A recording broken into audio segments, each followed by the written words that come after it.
नमस्कार, आप देख रहे हैं अपना उत्तराखंड और मैं हूं आपके साथ नेहा। जनसंघ के संस्थापक डॉक्टर श्यामा प्रसाद मुखर्जी की आज जयंती है।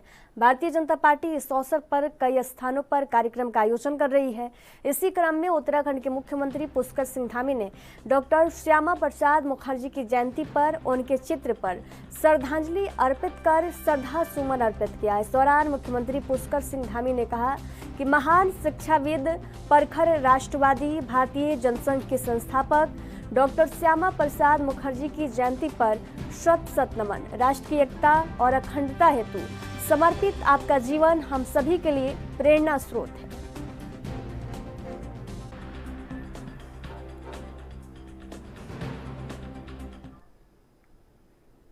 प्रधानमंत्री नरेंद्र मोदी को उत्तराखंड के काफल फल भा गए। उन्होंने रसीले और दिव्य मौसम फल भेजने पर मुख्यमंत्री पुष्कर सिंह धामी को पत्र भेजकर आभार जताया। आपको बता दें कि मुख्यमंत्री पुष्कर सिंह धामी ने दिल्ली दौरे के समय प्रधानमंत्री को उत्तराखंड का प्रसिद्ध फल काफल भेंट किया था। मुख्यमंत्री को संबोधित पत्र में प्रधानमंत्री मोदी ने कहा कि देवभूमि उत्तराखंड से भेजे गए रसीले और दिव्य मौसमी फल काफल प्राप्त हुए हैं। हमारी प्रकृति ने हमें एक से बढ़कर एक उपहार दिए हैं और उत्तराखंड तो इस मामले में बहुत धनी है।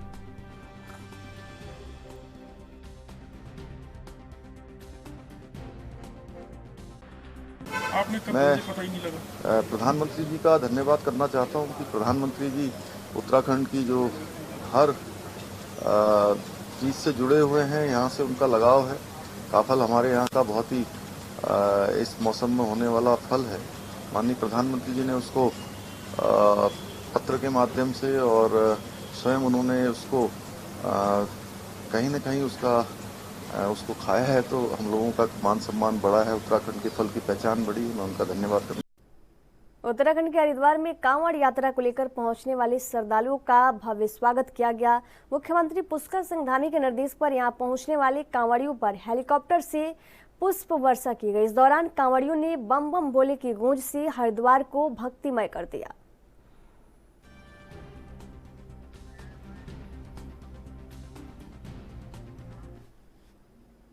हजारों करोड़ खर्च हो गए, लेकिन देहरादून स्मार्ट सिटी फिर भी नहीं बन पाया। एक दिन की बारिश से स्मार्ट सिटी की पोल खोलकर रख देती है। जगह जगह जलभराव की स्थिति हो जाती है और आम जनमानस को कठिनाइयों का सामना करना पड़ता है। मुख्यमंत्री पुष्कर सिंह धामी ने कहा कि स्मार्ट सिटी के कार्यों की समीक्षा की जा रही है और कार्यों में तेजी लाई जाएगी।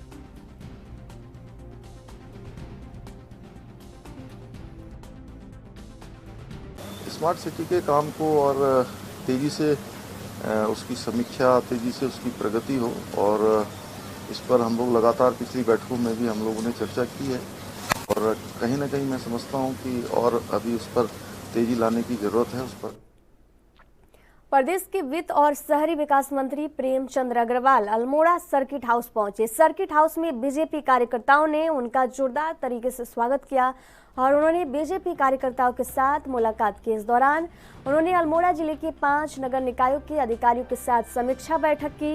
उन्होंने सरकार द्वारा संचालित योजनाओं को निकाय क्षेत्रों की जनता तक पहुंचाने के निर्देश दिए।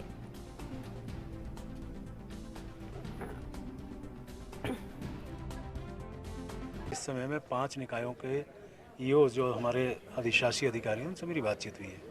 प्रमुख रूप से उनसे हमने पूछा है कि हमारे यहाँ स्वनिधि का क्या हिसाब है, कितने लोगों को हम लोग स्वनिधि का अभी तक लाभ दे चुके हैं। हमारे यहाँ जो शहरी आजीविका मिशन के अंतर्गत कितनी महिलाएं समूह काम कर रही हैं, कितने का टारगेट था। इसके साथ साथ प्रधानमंत्री आवास योजना, चूँकि आप जानते हैं माननीय प्रधानमंत्री जी का एक ड्रीम प्रोजेक्ट है, गरीब को छत मिले उसको रहने की, उसके बारे में उनका क्या टारगेट था, कहाँ तक हम पहुँचे। ऐसी संपत्ति कर के बारे में हमने यहाँ जानकारी ली है। स्वच्छ भारत मिशन, जिसके माध्यम से अनेकों लोगों को जानते हैं आप, शौचालय और उसके साथ साथ जो स्वच्छता का किस प्रकार से हमारे उनके निकाय में चल रहा है। तो मुझे ऐसा लगता है कि ये थोड़ा सा ज़्यादा मुझे ऐसी परेशानी यहाँ महसूस नहीं हुई। टारगेट लगभग सभी ने पूरा किया है। हाँ, थोड़ी सी समस्या जो आ रही थी, जो नए हमारे क्षेत्र जुड़े हैं वहाँ संपत्ति कर को लेके बात आई, उससे डायरेक्टरेट से एक जो आने वाला हमारा एक जियो है वो हम लोग यहाँ भेजेंगे, ताकि उनको वो समस्या जो व्यवहारिक कठिनाई उनके सामने आ रही है उससे उनको निजात मिले। साथ में और हम कैसे अपने निकायों को अच्छा कर सकते हैं साफ़ सफाई के मामले विशेषकर, तो उस पर मैंने फोकस। स्वास्थ्य, शिक्षा और सहकारिता के क्षेत्र में बागेश्वर जिले को प्रदेश के सर्वोत्तम जिलों में शुमार किया जाएगा, जिसके लिए मुख्यमंत्री पुष्कर सिंह धामी के नेतृत्व में प्रदेश नित्य विकास की बुलंदियों को छू रहा है। ये बातें चिकित्सा, स्वास्थ्य एवं सहकारिता मंत्री धन सिंह रावत ने तहसील परिसर में आयोजित जिला स्तरीय अधिकारियों की बैठक में लेते हुए कही। उन्होंने कहा कि जिले को 200 बेड का अस्पताल, क्लस्टर स्कूल, 500 किसानों को बिना ब्याज के 5 लाख का लोन और पीएससी, सीएससी और उपकेंद्र में डॉक्टरों के लिए आवास बनाए जाएंगे।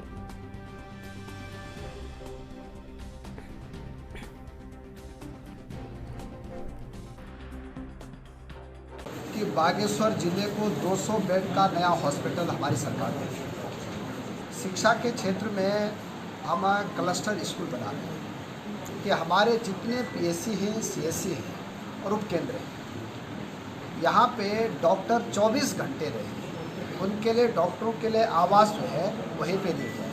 कपकोट में अल्ट्रासाउंड की सुविधा भी हमारी सरकार की तरफ से दी गई। वहाँ के विधायक का बहुत आग्रह था और अब हमने वहाँ पे रेडियोलॉजिस्ट भी भेज दिया है, वहाँ पे मशीन भी भेज दी है और अब वहाँ की गर्भवती महिलाओं को बागेश्वर आने की ज़रूरत नहीं पड़ती। यहाँ पे जो डिग्री कॉलेजों में 2 जगह पीजी भवन बनाने हैं, उनके लिए भी पैसा हम इसी सत्र में दे देंगे।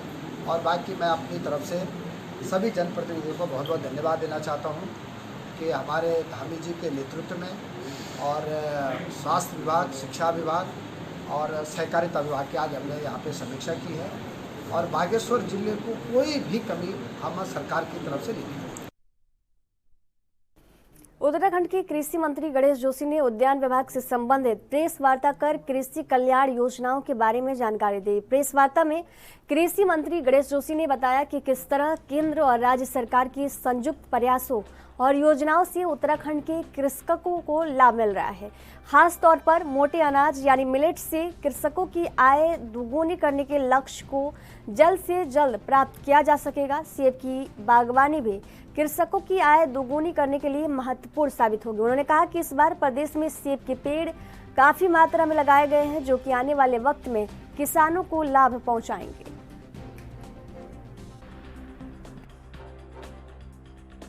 देखिए, आज पुष्कर सिंह धामी जी के नेतृत्व में हमारा विभाग नित्य नई ऊंचाइयों को छू रहा है। जहां पिछले वर्ष 2 लाख के लगभग सेब के पौधे रोपित किए गए थे, इस वर्ष 12 लाख के लगभग पौधे रोपित किए गए हैं। जहां एप्पल मिशन में पहले 4 करोड़ रुपये मिलता था, मैं आभार करता हूँ माननीय मुख्यमंत्री जी का, इस बार 35 करोड़ की व्यवस्था की है। इसी प्रकार कीवी में 16.56 करोड़ की व्यवस्था की गई है, 5 करोड़ रुपये उसमें रिलीज कर दिए गए हैं। इसी प्रकार कुछ गुणवत्तायुक्त जो हमारे पौधे हैं उनके लिए 19 करोड़ का प्रावधान बजट के अंदर किया गया है और एक वाह्य साथी परियोजना जायका, जिसके लिए 526 करोड़ रुपये स्वीकृत हुए हैं, जिसमें टिहरी, उत्तरकाशी, नैनीताल और पिथौरागढ़ 4 जिलों को उसमें लिया जाएगा। बाकी शेष जिलों के लिए एडीबी वित्त पोषण योजना होता है, 2000 करोड़ के प्रस्ताव हमने भारत सरकार को भेजे हैं। आज 50,000 से अधिक पॉली हाउसेज हम लगाने जा रहे हैं, जिनके लिए 304.43 करोड़ रुपया हमने नाबार्ड के माध्यम से स्वीकृत कराया है। और आज एबिडा के माध्यम से हमारे जो उत्पाद हैं उनके निर्यात हेतु राजकीय उद्यान कालाडूंगी नैनीताल में कॉमन इंफ्रास्ट्रक्चर की स्थापना हेतु 6 करोड़ के। उत्तराखंड कांग्रेस की मुख्य प्रदेश प्रवक्ता गरिमा दसौनी ने बीजेपी विधायकों के द्वारा लगाए गए आरोपों के बाद एक बार फिर राज्य की दामी सरकार से सरकारी जमीनों पर हो रहे अवैध कब्जों को छुड़ाने की मांग की। कांग्रेस प्रवक्ता ने कहा कि कांग्रेस के प्रदेश अध्यक्ष पहले भी कई बार इस तरह के आरोप राज्य सरकार पर लगा चुके हैं और अब कांग्रेस के उन्हीं आरोपों की पुष्टि बीजेपी के विधायक विनोद चमोली भी कर रहे हैं।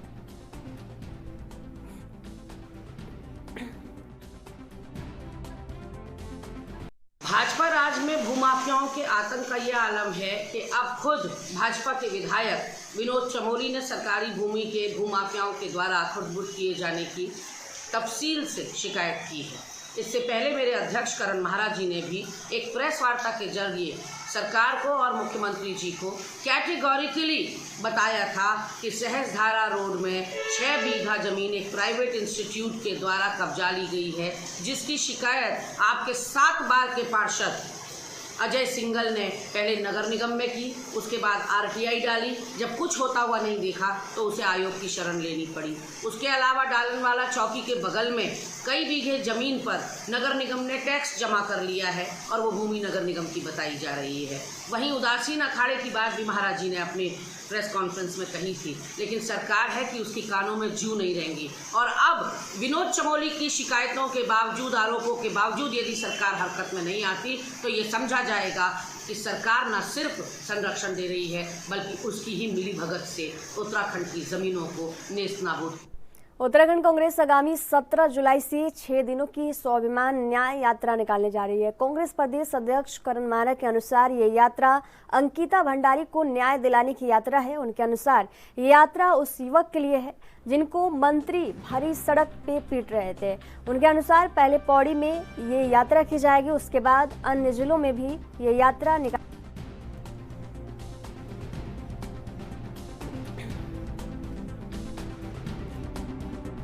कांग्रेस का यूसीसी का विरोध नहीं है। कांग्रेस के कुछ सेट एजेंडे हैं, कुछ हमारे वो हैं, क्योंकि अभी तक मसौदा सामने नहीं आया। विरोध और पक्ष की बात नहीं है। हम ये कह रहे हैं कि जो लोग इससे प्रभावित होने वाले हैं वो लोग इस कमेटी में नहीं हैं। केवल एक कम्युनिटी के लोग, पूरी 5 लोग की जो कमेटी बनी है वो हैं। इसमें सिख नहीं है, इसमें ईसाई नहीं है, इसमें माइनॉरिटी का आदमी नहीं है, इसमें हमारे थारू नहीं है, इसमें हमारे बुक्सा नहीं है, इसमें हमारे जो यहाँ के ऊपर जौनसार के लोग हैं वो कोई भी सम्मिलित नहीं है। जिनको इससे प्रभाव पड़ना है वो लोग कमेटी में होने चाहिए थे, उनकी राय मशवरा होना चाहिए था। ये हमारी चिंता का विषय है। अभी तो बंद लिफाफा, अभी यही पता नहीं कि यूसीसी में ला क्या रहे हैं, क्या आरक्षण का आधार होगा, क्या आरक्षण को कितना फर्क पड़ेगा, चाहे वो एसटी का है, चाहे एससी का है, चाहे ओबीसी का है। इन तमाम मुद्दों को लेकर कांग्रेस चिंतित है, क्योंकि कांग्रेस मुख्य विपक्षी दल है। हमारी जिम्मेदारी है कि जो अधिकार कांग्रेस ने भारत के लोगों को दिए हैं, जो संविधान ने जो अधिकार भारत के नागरिकों को दिए हैं, उनकी रक्षा करना कांग्रेस का काम है और यही हमारा चिंता का विषय है। मसौदा जब सामने आएगा उन पर भी वार्ता होगी, चर्चा होगी। और जो मेरी यात्रा का आपने संदर्भ लिया है वो यात्रा स्वाभिमान न्याय यात्रा है। वो अंकिता के वीआईपी को जानने की यात्रा है। वो अग्निवीर योजना से जो पहाड़ के नौजवानों को नुकसान हुआ है उसको जानने की यात्रा है। वो भर्ती घोटालों में जिस तरीके से शांतिप्रिय ढंग से आंदोलन कर रहे हुए छात्रों पर हुए लाठीचार्ज के बारे में जानकारी लेना है। एक कैबिनेट मंत्री के द्वारा एक आम आदमी को गुंडों की तरह जो सड़कों पर पीटा गया, उन सारे विषयों को लोगों के बीच में चर्चा। यहाँ रुकेंगे एक छोटे से ब्रेक के लिए। ब्रेक के बाद जल्द हाजिर होंगे। देखते रहिए ANB न्यूज़।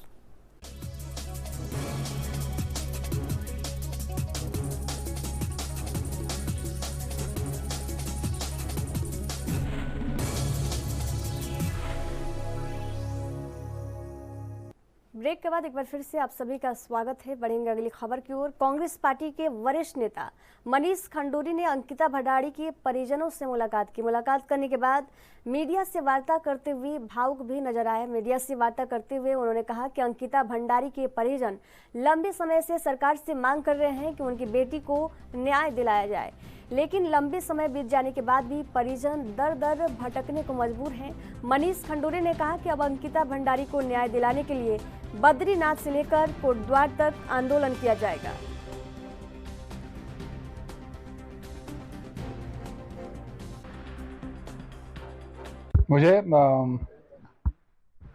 मैं गया उनके घर कुछ बार चला गया हूं और जब भी जाता हूं दुख बहुत होता है और शर्म और भी आ रही है।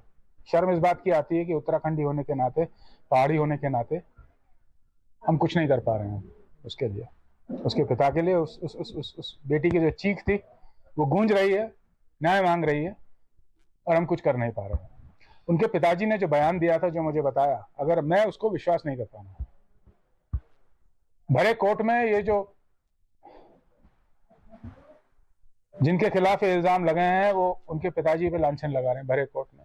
उनके पिताजी को जज के पास जाना पड़ रहा है और कहना पड़ रहा है कि ये मेरे खिलाफ बोल रहे हैं। पहले भी कहा, इतना खून खौल रहा है। अब मैं किसी भी हद तक जाऊंगा, अगर ये चलता रहा तो हम सब किसी भी हद तक जाएंगे इस बेटी को न्याय देने के लिए। देखिए, हम ये मैसेज जो है ये बद्रीनाथ से लेकर कोटद्वार तक लेके जाएंगे और पूरे लोकसभा में लेकर जाएंगे। शुरुआत यहीं से होगी और मेरा ये मानना है कि पूरा पार्टी का संगठन इसमें मिलकर काम करेगा और लोगों के मैसेज लेकर जाएगा। और सारे बड़े नेता हैं, उनसे हमारी बात हुई है, करण महाराज जी से बात हुई है, हमारे जो प्रदेश अध्यक्ष हैं, वो महाराज जी इसको में पूरा इसका जो भार है उन्होंने संभाला हुआ है और उनके साथ मैं काम करूँगा। स्वर्गीय गुरुपद विश्वास मेमोरियल अंतर्राज्यीय फुटबॉल प्रतियोगिता का दोनों सेमीफाइनल मुकाबला रामनगर नेपाल और खटिमा फुटबॉल क्लब और हल्द्वानी फुटबॉल क्लब के मध्य खेला गया। सेमीफाइनल पहले मुकाबले में 4-1 से नेपाल की टीम ने जीत दर्ज की, तो वही दूसरी सेमीफाइनल में हल्द्वानी फुटबॉल क्लब ने कड़े मुकाबले के बाद खटिमा फुटबॉल क्लब को 2-2 गोल बराबरी के बाद पेनल्टी शूट के जरिए हल्द्वानी फुटबॉल टीम को विजय प्राप्त हुआ। अब फाइनल मैच नेपाल और हल्द्वानी फुटबॉल टीम के बीच खेला जाएगा। इस दौरान नेपाल के दोधारा चांदनी नगर पालिका के मेयर किशोर कुमार लिंबू ने कहा कि फुटबॉल मैच मैंने कई जगह देखे हैं, लेकिन भारत में दिनेशपुर में खेले जा रहे फुटबॉल प्रतियोगिता का आनंद कुछ अलग सा लग रहा है।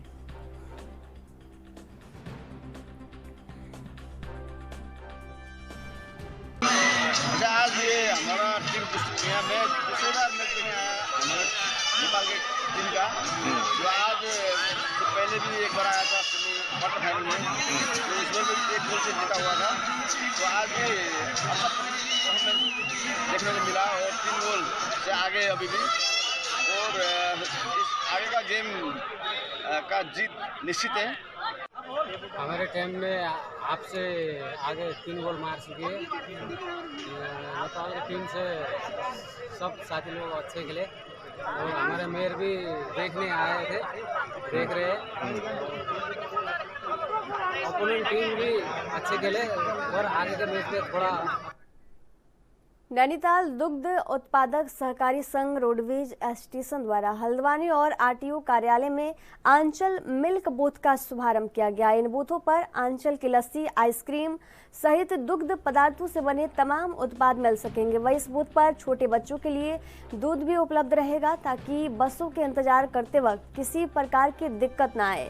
रोडवेज बस अड्डे पर मौजूद बूथ का शुभारंभ विधायक सुमित हृदवेश ने किया, तो वही आरटीओ कार्यालय में बीजेपी के नैनीताल जिला अध्यक्ष प्रताप बिष्ट ने बूथ का शुभारंभ किया। इस मौके पर विधायक सुमित हृदवेश और कई गणमान्य लोग मौजूद रहे।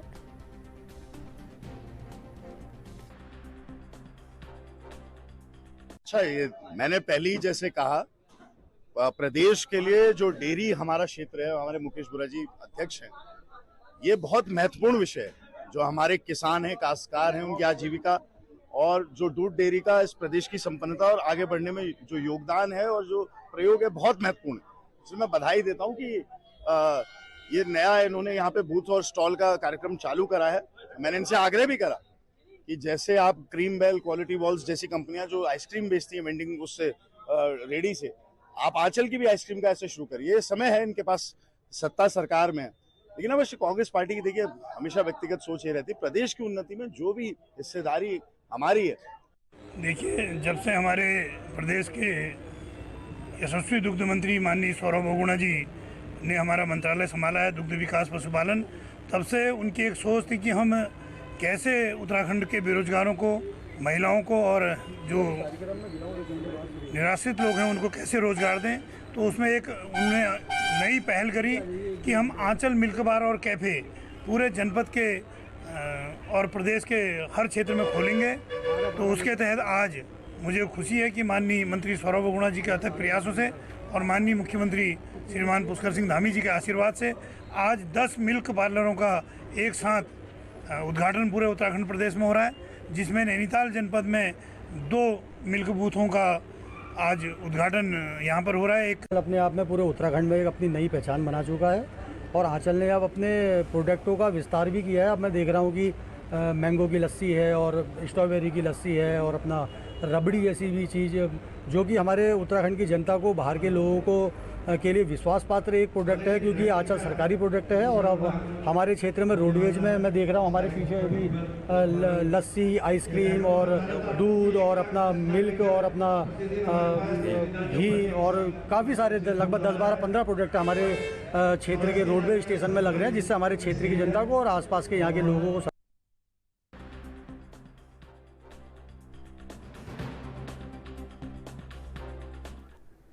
अब उत्तराखंड के सफर में फिलहाल दीजिए जाने की इजाजत। देखते रहिए एनबी न्यूज़। नमस्कार।